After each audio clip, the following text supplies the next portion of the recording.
Hi, it's very nice to talk with you today, although this is probably the first talk I've given where I can't see the people that I'm talking to, but we'll make it work.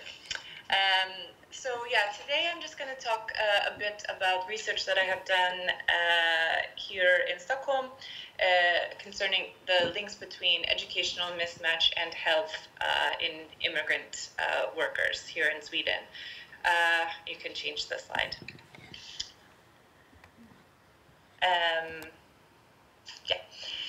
So I thought basically what I would do to start off is just give you a brief overview of migration in the Swedish context, because I'm sure it differs quite a bit from the French context.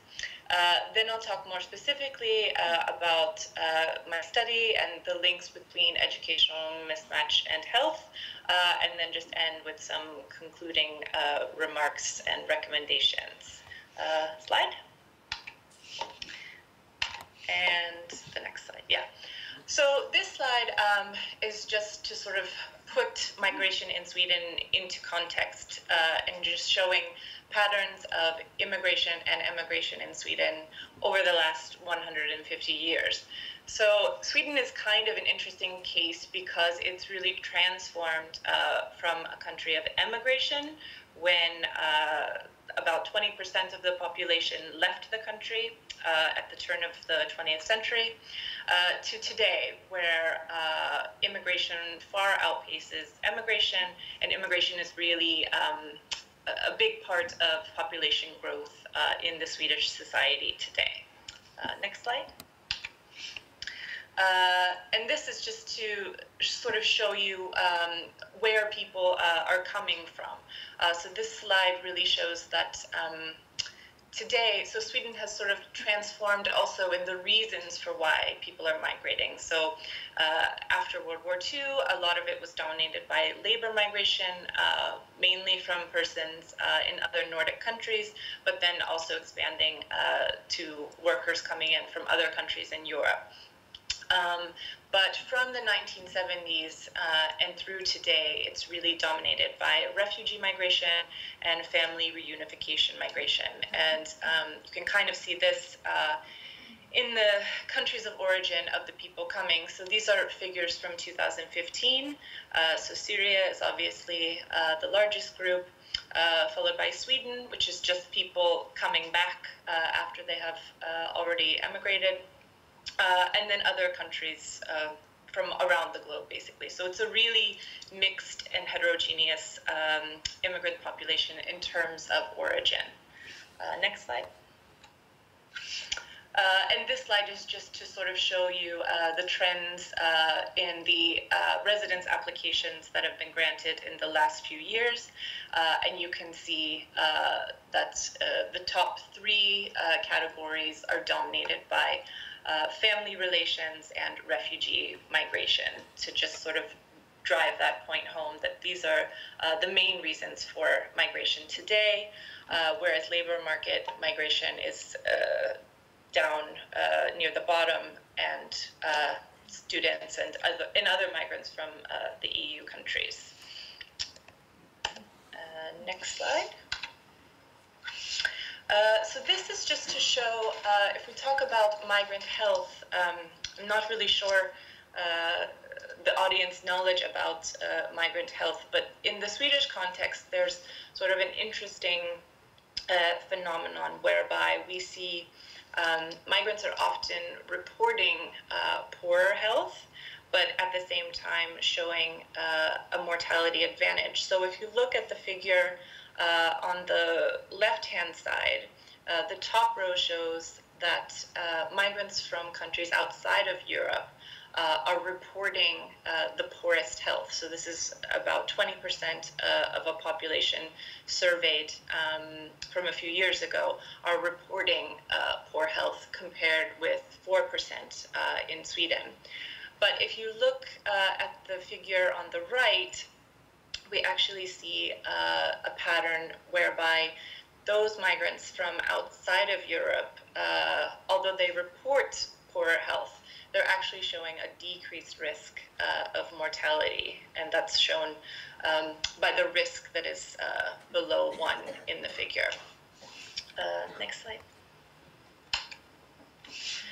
So basically, this is sort of an immigrant health paradox, and what we're trying to figure out a little bit through this study of social determinants of health and employment and working life is to see in what ways these key determinants of health are impacting migrants' lives. And so I just included this slide because just to sort of frame the research that's basically done here at the Center for Health Equity Studies, where we're largely focused on research on the social determinants of health, and that's broadly concerned with sort of understanding how social and economic factors at many levels of influence can impact people's quality of life and health. And this is just one of the most common models that are often used in the study of social determinants of health. But in terms of employment and working conditions more specifically, we know that secure employment with good working conditions can really help to promote health in individuals by giving them greater financial security, giving them opportunities for personal development, and also the sort of latent benefits of employment, and just things like having a daily routine and time structure, feelings of self-worth and purpose, etc. So good jobs with good working conditions can help people in these ways with their health. Next slide. But we know that persons who are of foreign origin in Sweden, as well as many other countries, do experience more labor market disadvantages than do people who are of native origin and born in the country.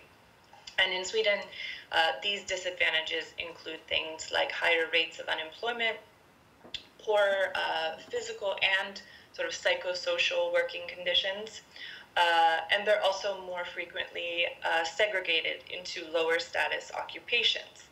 And so these kinds of disadvantages then that migrants and foreign origin persons experience sort of represent that the labor market is this key area where social inequality is manifested and reproduced, and can potentially be extending into health inequalities as well. And this idea of educational mismatch then is one type of labor market adversity that migrants might experience to a greater degree than natives. Next one. So what is educational mismatch? I mean, there are many different ways of conceptualizing this idea and measuring it, using different kinds of information on education or income or occupation, but basically an overall definition of the construct is that it's a type of status inconsistency where there's a discrepancy between a person's attained level of education and their occupation. And this educational mismatch is really, I think, a key indicator of work-life quality, but one which tends to be overlooked in the scientific literature. But there is, I think, a link with between educational mismatch and health, and sort of looking at it as a determinant of health makes sense, because it could potentially impact a person's health in several different ways. So one way would be a more direct kind of way through experiencing financial strain related to some kind of occupational downgrading. So you're earning less money because you're working in a position for which you're overqualified, for example.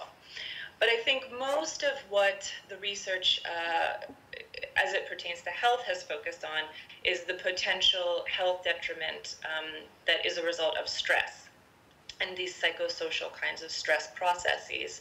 And there are different ways in which stress can sort of be activated through experiencing this mismatch. And I've just listed 3 different types that are often, I think, looked at in the literature. So one of these is role conflict. And this could occur when someone is simultaneously inhabiting two different kinds of social statuses. Let's say that, for example, they are really highly educated, but working in a job which is very low status. And in their daily lives, people are sort of only acknowledging the low status part of their lives, basically. So that's one example.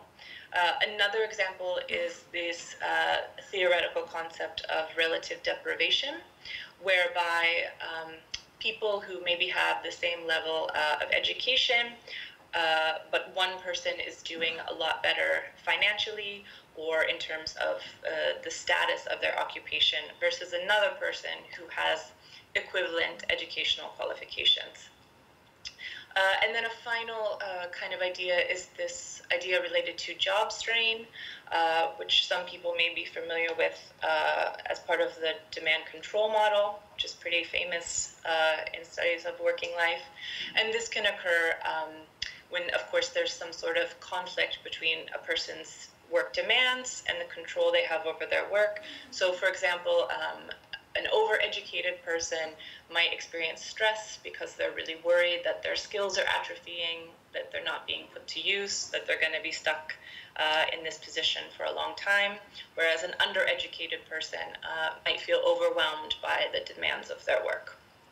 And I think I just put up this article. It's a bit old now, but just talking about this idea of educational mismatch in society. And this is something that is being talked about a lot more in Sweden, presumably other countries as well.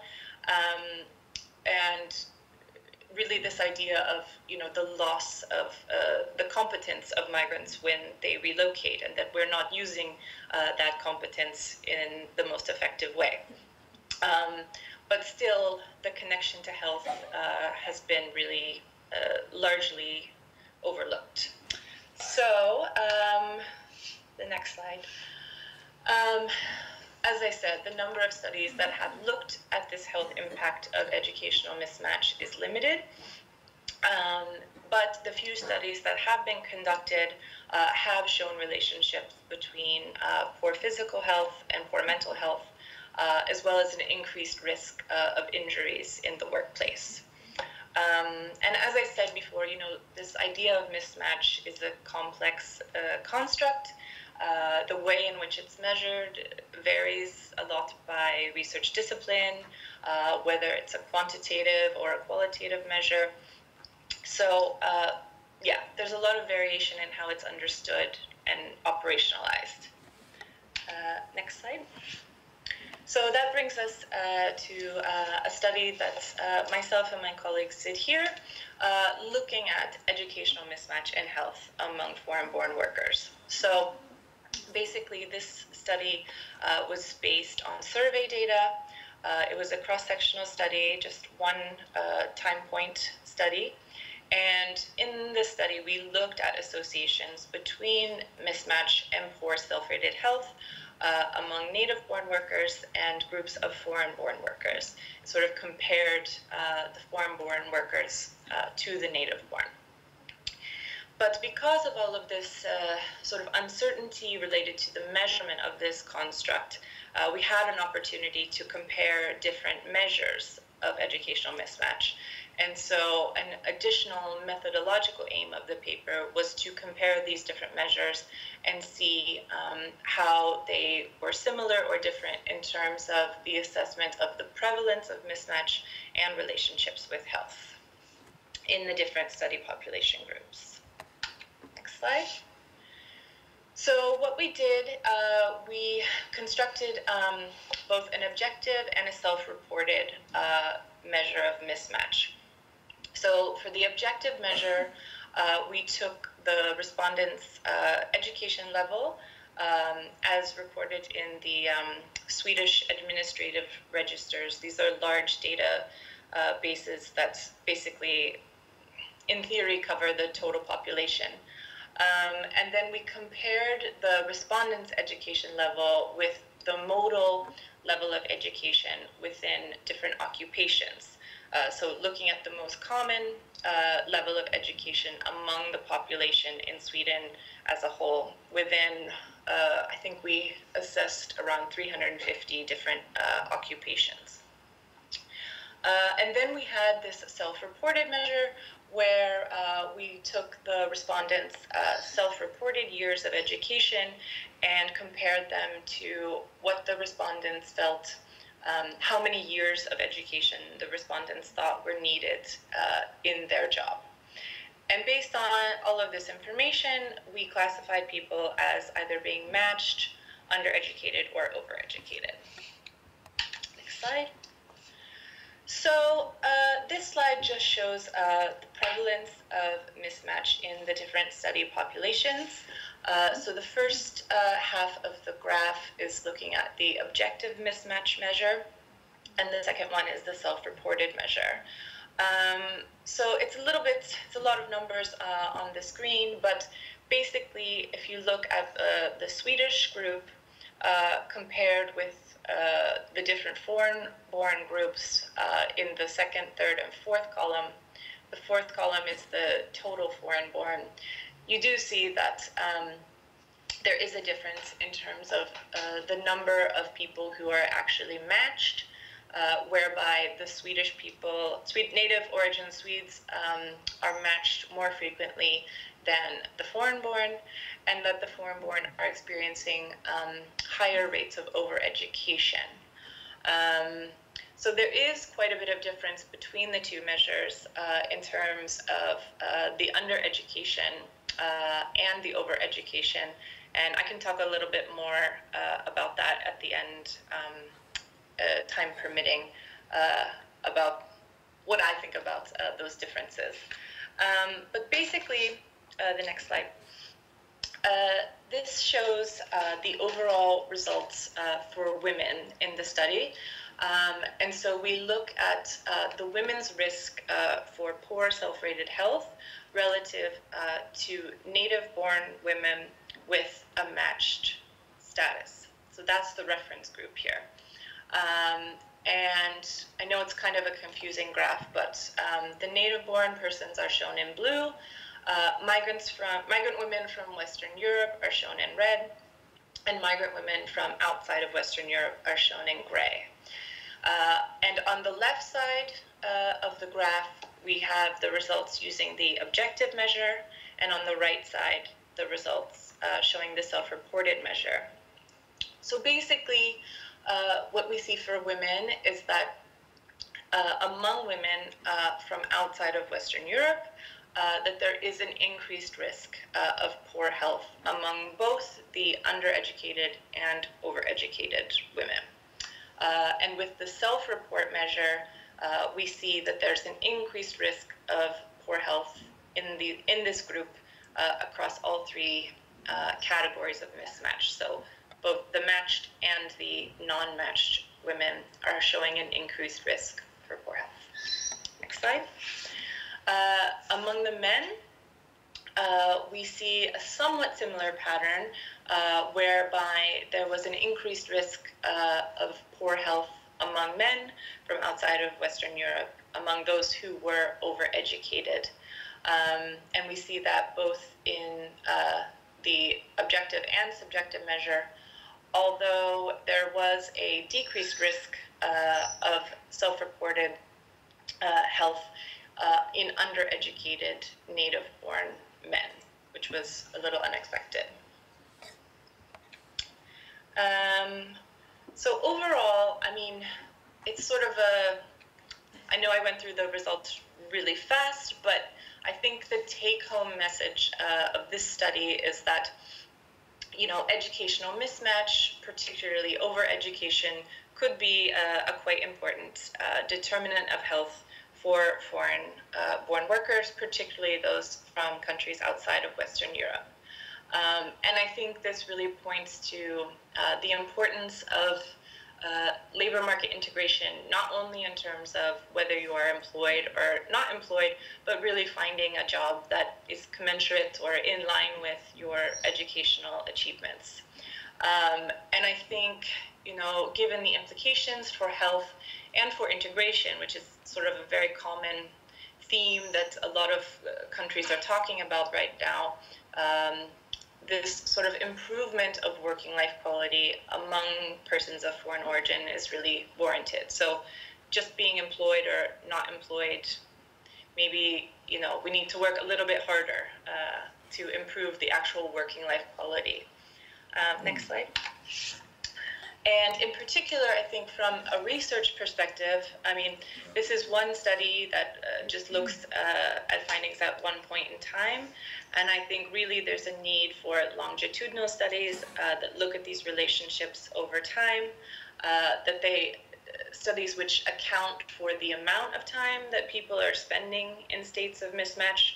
So we don't really know that from the current study that I just presented. Because presumably the longer time that you spend in this stressful state, the health effects could be larger, or perhaps people adapt after a certain time. Maybe there's a threshold effect or something. And of course, the age at which that an individual experiences this mismatch could have health implications as well. Perhaps when you're younger, it's not such a big deal because you're still trying to work on your labor market entry. A lot of younger people have lower status jobs, etc. It's not such a big deal. But perhaps later in life, after you've worked so hard on your education, perhaps it has a worse effect then. And there may also be period or cohort effects. For example, during periods of recession, maybe this mismatch is not as detrimental to health as it would be during other periods. And I think this idea of mismatch is really related to a lot of other sort of macro level factors that are occurring in many societies today. So in Sweden and many other countries, we're seeing that there are increasingly restrictive migration policies. In Sweden, we now have instituted a policy whereby in order to get permanent residence granted, you have to show proof of gainful employment. So it has to be sort of like a steady job with a certain level of wages, for example.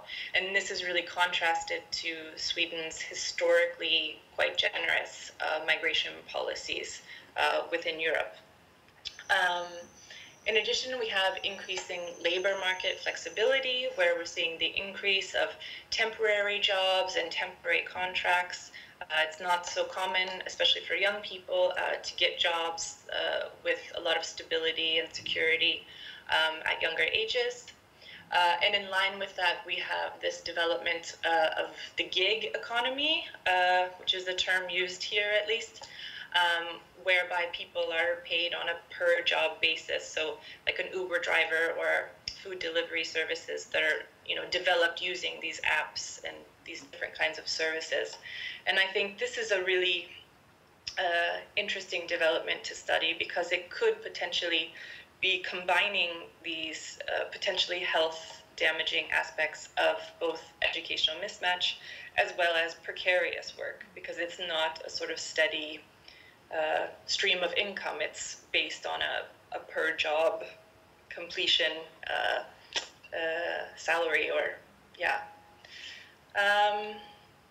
so that's basically all I have to say for my main presentation. I thought I would just end with giving an overview briefly of sort of the migration and health research done at my department here, if anyone is interested. And I'm actually involved in both of the migration projects that we have going on. So one is called CAGE, and this is an acronym for Coming of Age in Exile. And this is a study led by our colleagues at the University of Copenhagen. And it's a large Nordic collaborative research project. So we have research teams from Norway, Sweden, Finland, and Denmark doing both quantitative and qualitative studies to look at how different socioeconomic and health inequalities form among young refugees, so children who migrate as refugees and how that relates to welfare policies in the Nordic countries. And then we have a large-scale Swedish collaborative research program, which is only the Swedish context, called SMASH, Studies of Migration and Social Determinants of Health, which has a much broader focus, but is limited to the Swedish context and really looking at many different kinds of determinants of health among migrants. So if you're interested in any of these, you can go online and check them out. And yeah, that's all I have. Thank you.